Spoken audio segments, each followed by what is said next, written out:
Sehr geehrter Herr Nationalrat Ebischer, sehr geehrte Delegierte des Schweizerischen Verbands für Weiterbildung, werte Gäste, je vous remercie vivement de m'avoir convié à cette conférence sur la politique de l'éducation qui se tient comme chaque année à l'issue de votre Assemblée des délégués. Ma gratitude s'adresse tout particulièrement aux organisateurs. La formation continue joue un rôle important aussi bien au niveau collectif qu'au niveau individuel. L'accélération des changements sociaux, des changements économiques impose que les qualifications et les connaissances soient constamment adaptées, étendues aux nouvelles exigences de notre société et de notre économie. Ce qui est d'autant plus réjouissant, c'est que les citoyennes et les citoyens de notre pays apparaissent comme les champions d'Europe en matière de formation continue. Plus des 2/3 de la population suisse suivent en effet une formation continue non formelle, ainsi que la désigne la nomenclature officielle. Dans l'Union européenne, la moyenne atteint difficilement la moitié de ce score. Ce résultat est valable pour une tranche d'âge qui va de 25 à 64 ans. Mais la formation continue demeure populaire bien au-delà de l'âge de la retraite, même une fois estompée sa portée purement professionnelle. Ces chiffres soulignent le fait que la formation continue se porte bien en Suisse et que la population est motivée à se former pour des raisons aussi bien personnelles que professionnelles. C'est une bonne chose, non seulement pour chacune et chacun d'entre nous, à titre individuel, mais aussi et peut-être surtout pour la vitalité de notre pays dans son ensemble. Car la compétitivité et la capacité d'innovation de la Suisse dépendent dans une large mesure de notre ouverture aux idées nouvelles, de notre sens de l'initiative et de notre esprit d'entreprise. Das Bundesgesetz über die Weiterbildung hält fest, dass die Weiterbildung grundsätzlich in der Verantwortung jeder und jedes Einzelnen liegt. In der Schweiz wird diese Eigeninitiative in hohem Maße gelebt und kann auch gelebt werden, denn die hiesige Weiterbildungslandschaft bietet eine riesige Auswahl an Weiterbildungsmöglichkeiten. Wer nicht an Weiterbildung teilnimmt, obwohl er dies eigentlich möchte, der gibt als wichtigsten Grund an, dass er keine Zeit dafür findet und nicht, dass es kein passendes Angebot gibt. Das Weiterbildungsgesetz hält bei den Grundsätzen weiter fest, dass die Arbeitgeber die Weiterbildung ihrer Mitarbeitenden begünstigen. Auch dies ist gelebte Realität in der Schweiz.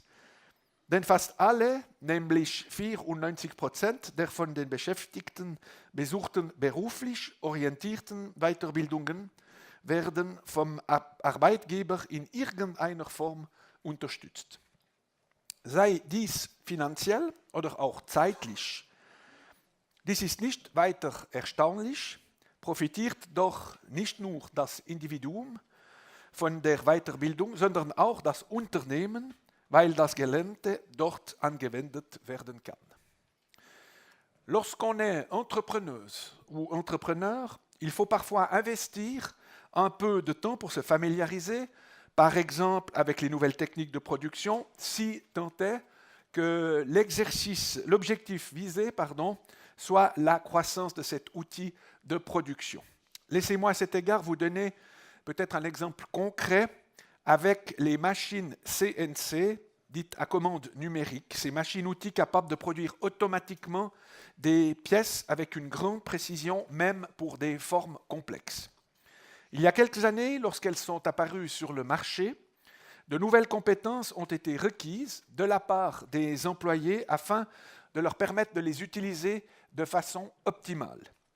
Ces compétences ont ainsi été intégrées le plus rapidement possible dans la formation professionnelle de base, c'est-à-dire dès l'apprentissage déjà.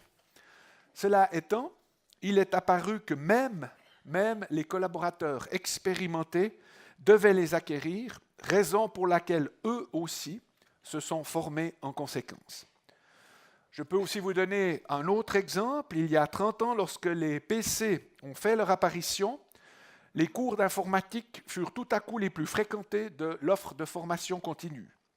Cela démontre la capacité de cette dernière à répondre à tout moment aux besoins subitement exprimés par le marché du travail. Et c'est aussi cela, c'est aussi cette réactivité qu'apprécient les employeurs.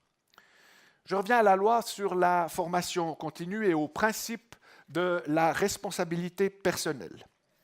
La loi dispose que la Confédération et les cantons, en plus de la responsabilité individuelle et de l'offre privée, contribuent à ce que les personnes puissent continuer de se former conformément à leurs aptitudes. Les personnes ayant un niveau de formation élevé affichent aujourd'hui déjà un taux de participation à la formation continue supérieur à la moyenne. La situation apparaît cependant bien différente chez les personnes au bénéfice d'une formation moins poussée.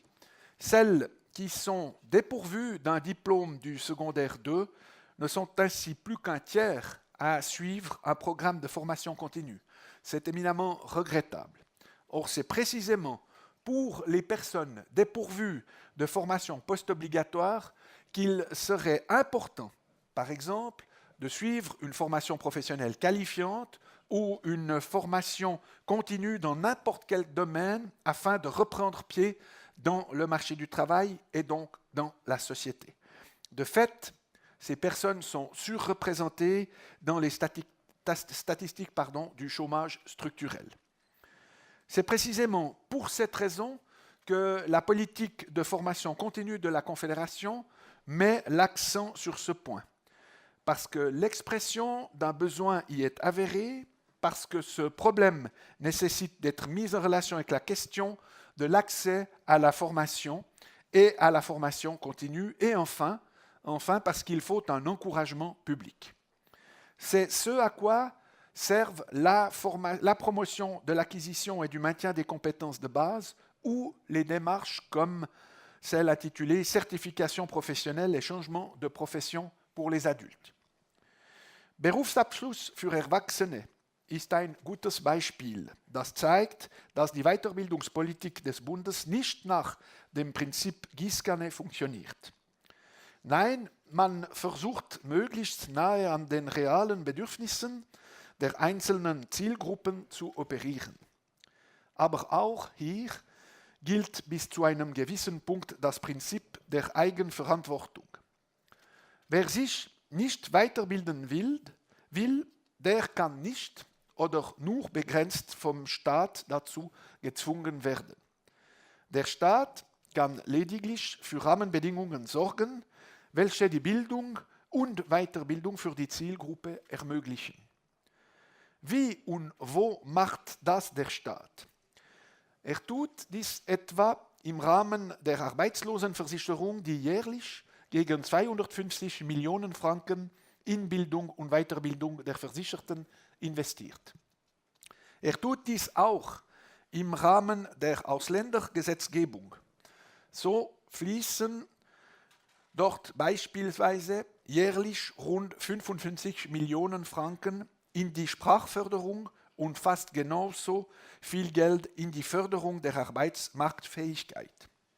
Zudem engagiert sich der Bund im Rahmen der Förderung der berufsorientierten Weiterbildung mit jährlich über 130 Millionen Franken. Mesdames et messieurs, comme vous pouvez le constater, lorsque nous parlons de politique fédérale en matière de formation continue, il s'agit bien plus que d'évoquer une loi spécifique. Cette dernière veille en principe et en premier lieu à garantir de bonnes conditions cadres sur le marché de la formation continue. Et de fait, si l'on en croit les chiffres, ces conditions cadres sont excellentes, aussi bien pour les prestataires publics et privés que pour la grande majorité de la population. Offres et demandes sont en effet importantes et la politique de la Confédération en matière de formation continue est complexe car elle est également liée aux objectifs qu'elle poursuit à cet égard dans d'autres domaines politiques.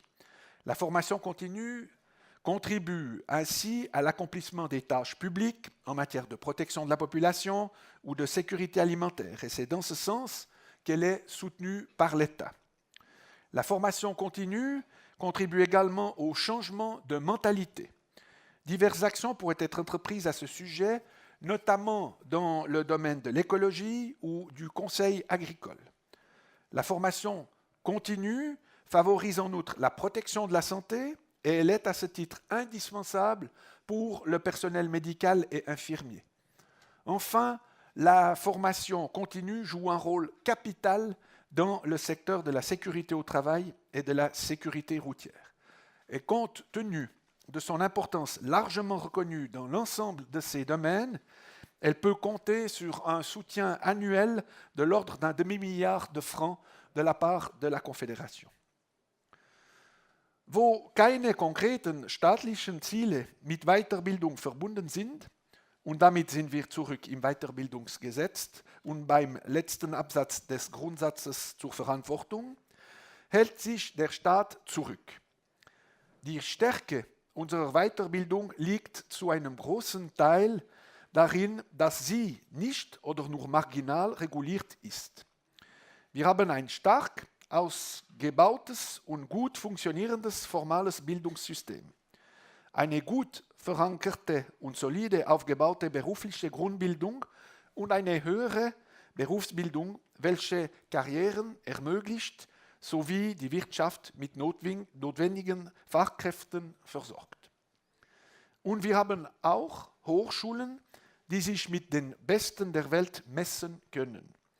Daneben brauchen wir die Weiterbildung, die flexibel und konkrete Bildungsbedürfnisse eingehen kann. Für die Weiterbildungsszene und für die Konsumentinnen und Konsumenten ist diese Freiheit und Flexibilität, welche die Weiterbildung ausmacht, Segen und Fluch zugleich. Freiheit und Flexibilität sind wichtig, um neue Tendenzen und Bedürfnisse, gerade auch im Hinblick auf die Digitalisierung, aufnehmen zu können. Gleichzeitig können Freiheit und Flexibilität den Markt für die Konsumentinnen und Konsumenten aber auch intransparent und übersichtlich machen. Hier sind Sie als Anbieterinnen und Anbieter gefordert. Deshalb mein Appell an Sie. Sorgen Sie für eine transparente Beschreibung Ihrer Angebote und Inhalte. La Confédération ne vous donnera ici par ma voix aucune directive, aucune recommandation. Elle entend préserver la flexibilité et la liberté de la formation continue. L'utilisateur doit lui aussi rester libre de choisir quelles compétences il souhaite acquérir à travers les différentes offres qui lui sont faites. Nous l'avons vu, le seul facteur limitant pour la formation continue, c'est le facteur temps. C'est précisément pour cette raison qu'il est important qu'elle soit à même de dispenser de façon ciblée les connaissances dont le besoin est exprimé, celles qui répondent aux changements accélérés de la société et de l'économie. Mesdames et messieurs, les citoyennes et les citoyens de notre pays sont, nous l'avons vu, les champions d'Europe de la formation continue. Travaillons tous ensemble pour qu'ils continuent d'en être ainsi longtemps encore. Merci de votre engagement, merci de votre attention et je suis volontiers, Monsieur le Président, cher Mathias, à disposition pour des questions. Comme je suis nouveau dans ce département, j'ai pris des collaborateurs expérimentés si je n'arrive pas à répondre à toutes les questions.